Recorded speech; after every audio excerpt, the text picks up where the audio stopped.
অবৈধ সম্পদ অর্জনের অভিযোগে গণমাধ্যমে সংবাদ প্রকাশের পর আলোচনায় পুলিশের সাবেক আইজিপি বেনজির আহমেদ। বেরিয়ে আসে বিপুল অবৈধ সম্পদের তালিকা।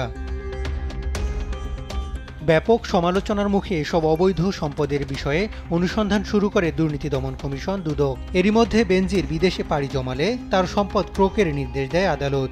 দখল নিতে থাকে সরকারের বিভিন্ন সংস্থা। এরই অংশ হিসেবে সোমবার গুলশানের ১২৬ নম্বর সড়কের র্যাঙ্কন আইকন টাওয়ারের বেনজির আহমেদ ও তার পরিবারের সদস্যদের 4টি ফ্ল্যাটের দায়িত্ব বুঝে নেয় দুদকের রিসিভার। জেলা প্রশাসনের কার্যালয় থেকে একজন ম্যাজিস্ট্রেটের নেতৃত্বে একটি টিম সেখানে ইনভেন্টরি করে। ইনভেন্টরিতে যে সকল তথ্য পাওয়া গেছে সেগুলি তারা লিপিবদ্ধ করে কমিশনে যথানিয়মে সাবমিট করবেন।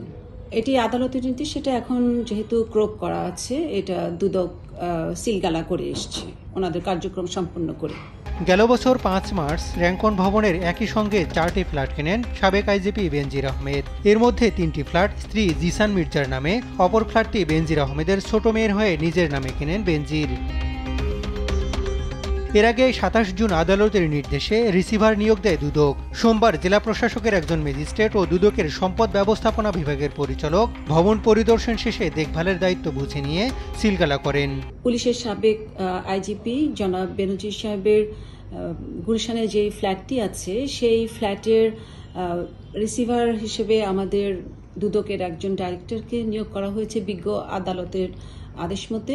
26 মে বেনজির আহমেদ ও তার স্ত্রী সন্তানদের নামে থাকা 119টি স্থাবর ও অস্থাবর সম্পত্তি ক্রোকের নির্দেশ দেন আদালত। হাসান মাহমুদ, দেশ টিভি, ঢাকা।